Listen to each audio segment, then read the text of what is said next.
Je suis toujours à Dakar, les amis, et je continue de faire des interviews au cours desquelles je rencontre les Dakarois pour discuter de la vie ici et comment les gens font pour s'en sortir.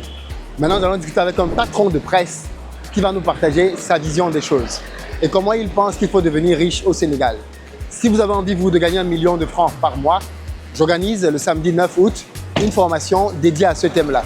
Comment générer tous les mois 1 million de francs CFA dans votre propre poche. Je vous expliquerai comment le faire. Mais pour ça, vous devez réserver votre place. Vous avez un numéro qui s'affiche. Appelez rapidement parce qu'il n'y a plus beaucoup de place. Je vous donne rendez-vous à samedi. Let's go!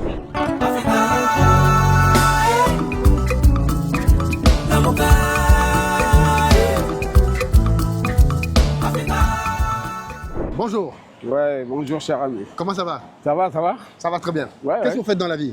Alors moi, je suis dans la communication et je suis un informaticien de formation. D'accord? Ouais. Mais dans la communication, vous faites quoi concrètement? Bon, j'ai un magazine international, Ça s'appelle comment? Afrique Echo. Ok. J'ai un quotidien Oui. qui s'appelle L'Indépendant. Ok. Et j'ai 2 sites Un quotidien qui est imprimé. qui est imprimé. D'accord? Ok. Donc j'ai aussi des sites web. Ok.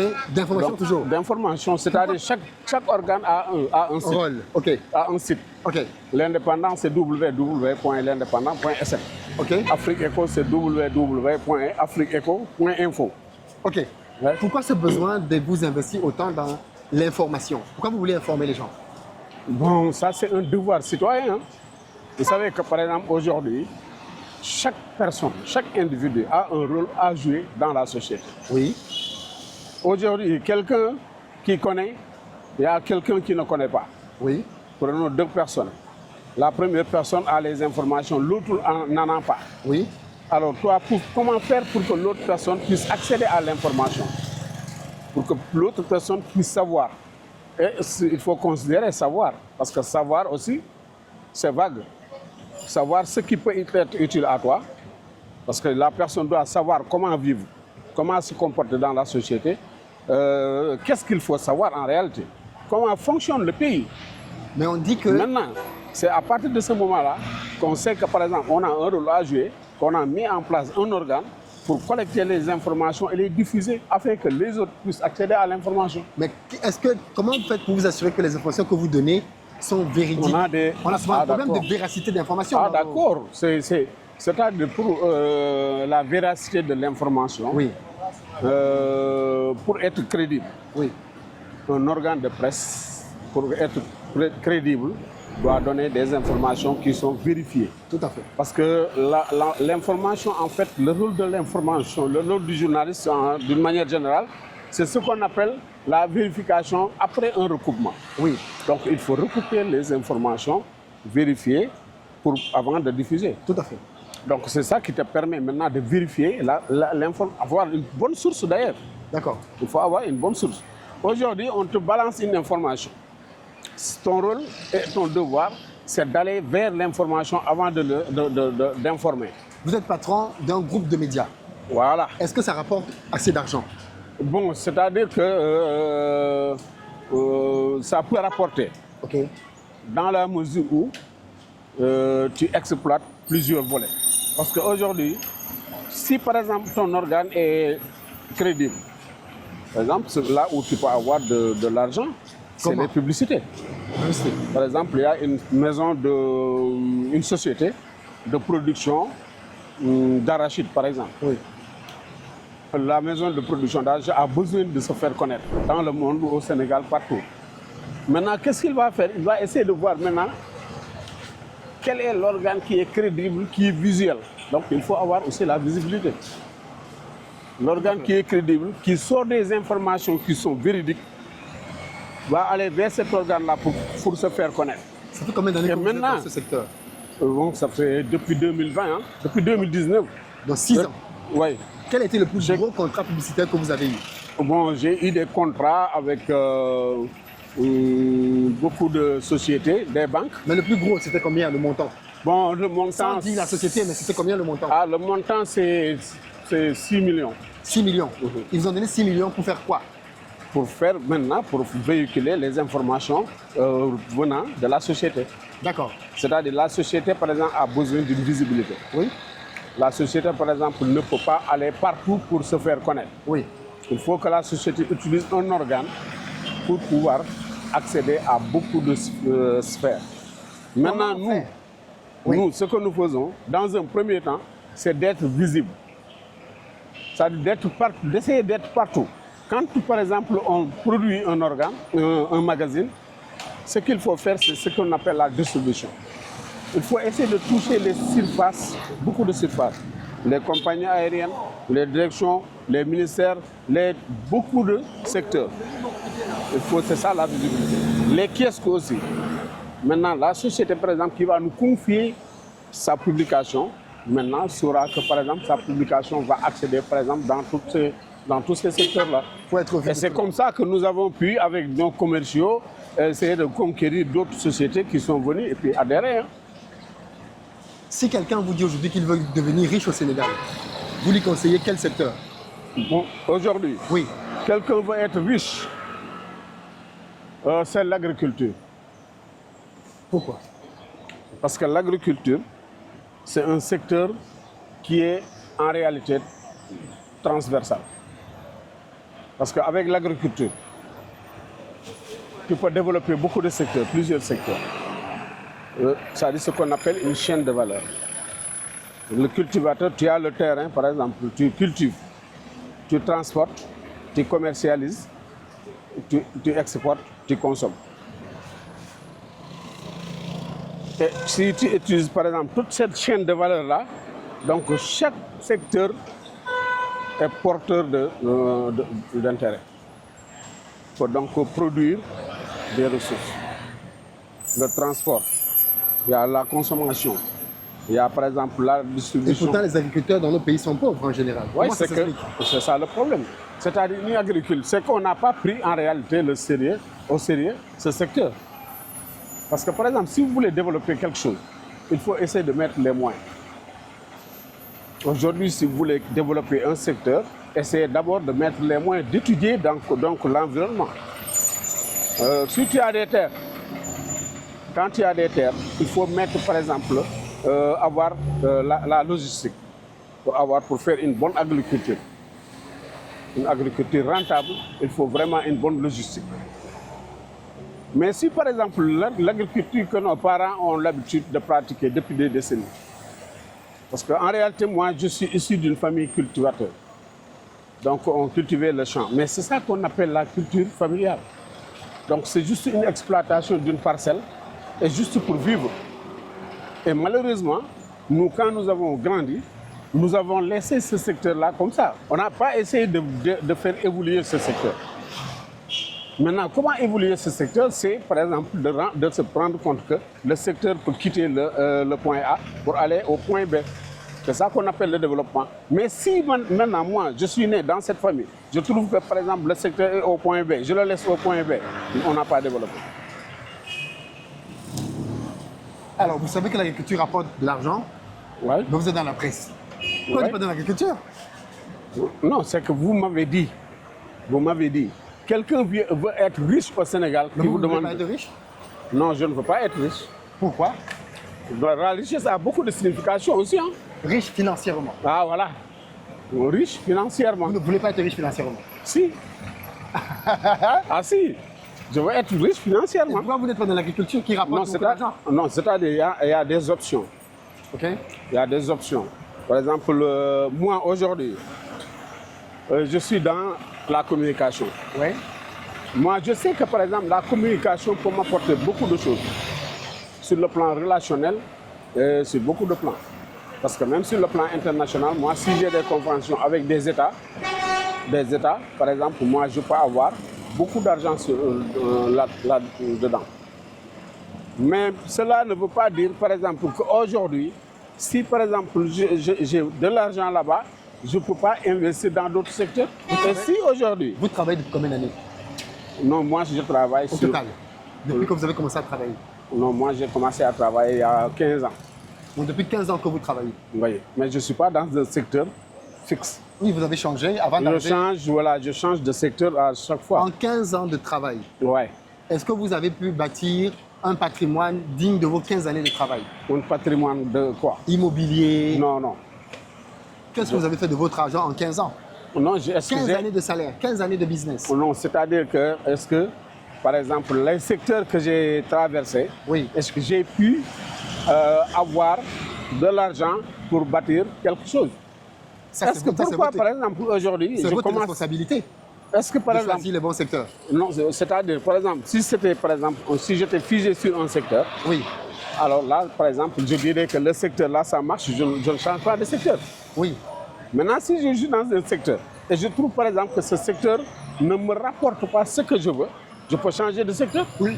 Et je change de secteur pour voir là où je vais aller pour avoir ce que je veux. Mais ça fait 6 ans que vous êtes dans les médias, donc normalement ça rapporte. Oui, mais c'est que vous savez que les médias actuellement, il y a eu des hauts et des bas. Pourquoi? Bon, parce qu'en général, surtout ce qu'on appelle, surtout l'information, le domaine de l'information est un domaine qui est évolutif. C'est-à-dire aujourd'hui, quand tu fais un papier, tu dépenses par exemple 100 000 francs pour produire, pour imprimer. Tu payes le monteur, tu payes le journaliste. Supposons que tu dépenses 500 000 par jour. Alors aujourd'hui, le papier n'est pas vendu. Pourquoi? Parce qu'il y a l'évolution de la technologie. Aujourd'hui, le citoyen il reçoit l'information sur son téléphone. Mais il faut donc arrêter le papier. Voilà, justement, c'est pourquoi je te dis il faut évoluer. Il faut évoluer. Alors, maintenant, ce qu'il faut faire, il faut essayer de s'adapter au contexte. Comme les gens, par exemple, n'achètent plus le papier, il faut faire le PDF. Maintenant, avec le PDF, tu peux distribuer le PDF. Mais, ça, sur le plan financier,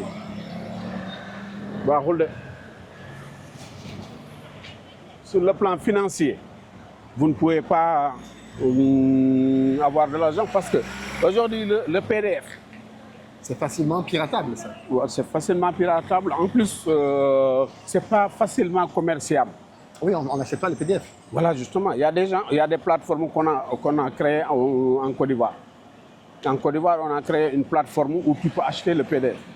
Mais est-ce que les gens achètent?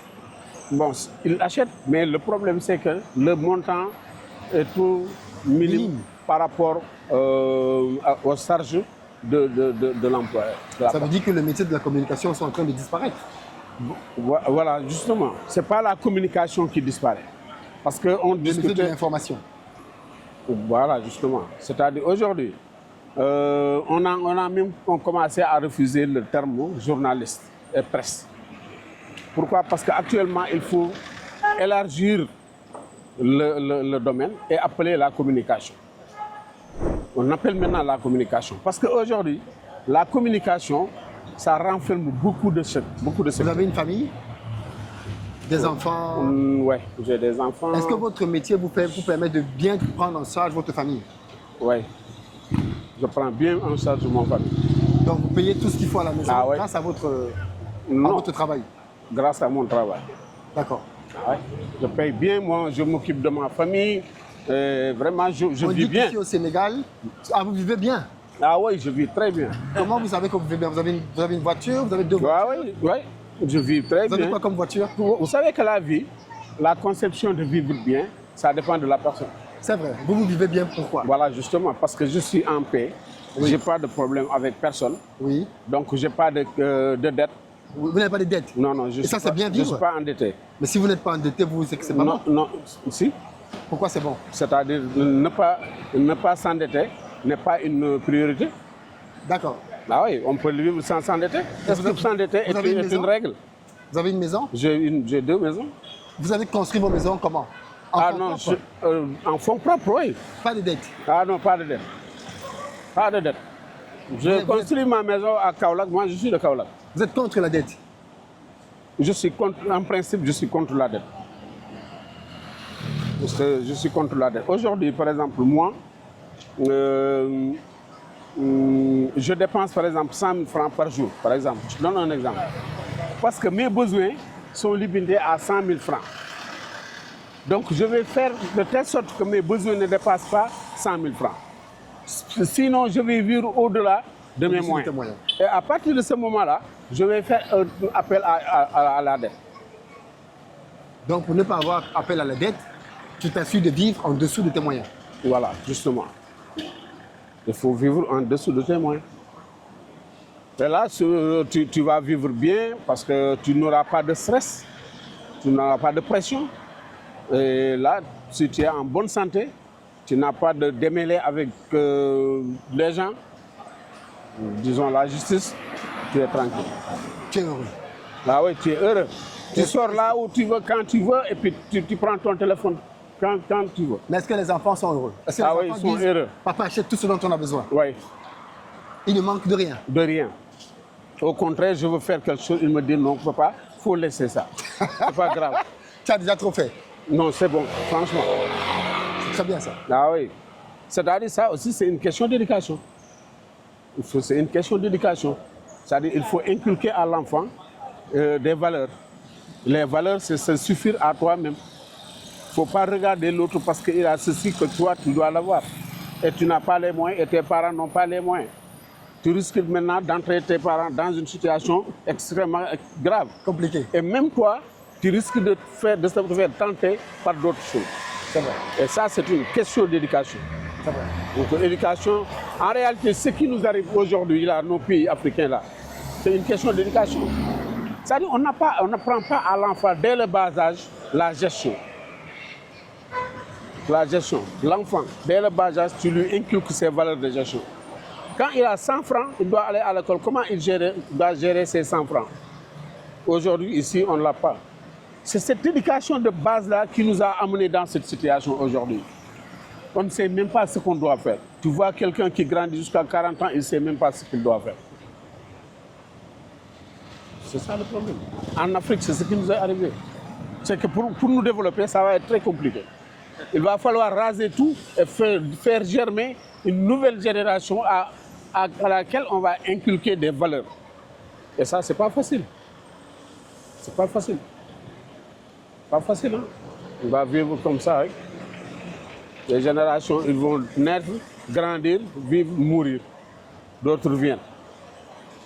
Maintenant, il va falloir que les sociétés reviennent aux fondamentaux. Et ça, c'est la responsabilité des gouvernants. C'est là où les gouvernants sont importants. C'est là où l'État est intéressant. C'est une minorité, mais qui détermine les règles du jeu. Et c'est là où il faut avoir la chance, il faut avoir au moins la chance d'avoir des bons dirigeants. De bons dirigeants qui vont orienter la masse vers le développement et vers la conscientisation de notre situation. Tant qu'on n'est pas conscient de notre situation, on ne va pas s'en sortir. Vous voulez devenir ministre? Ministre, non. De quoi? Si le président Diomaye vous appelle demain pour être ministre, pour implémenter vos idées. Oui, non, c'est-à-dire, tu sais ce qui est important encore. Ce n'est pas parce que moi je veux être ministre que quand je dois être ministre. C'est pourquoi je te dis que c'est là où se trouve maintenant l'importance de l'État. Parce que vous savez que l'État, c'est une minorité. C'est 10, 30 personnes qui dirigent 15 millions ou 20 millions d'habitants. Ce n'est pas parce que moi je veux être ministre que je dois être ministre. Donc c'est un problème de coaching. C'est un problème de management. Il faut s'imprégner de la situation de ton pays pour pouvoir diriger le pays. Et pour pouvoir maintenant faire ce qu'on appelle un bon coaching, choisir les hommes qu'il faut pour faire développer et pour pouvoir orienter la masse. Parce que ce n'est pas facile de diriger 20 millions de personnes. Hein. C'est vrai. Et l'État est multisectoriel. Et chaque secteur est en mouvement, en évolution. Comment calmer tout ça? Il faut être un bon management pour s'en sortir. Merci beaucoup. Yes. Beaucoup de courage à vous. Ok, merci. Merci. À vous pareillement hein, et bonne continuation. Merci beaucoup. Allez. Ciao. Ciao.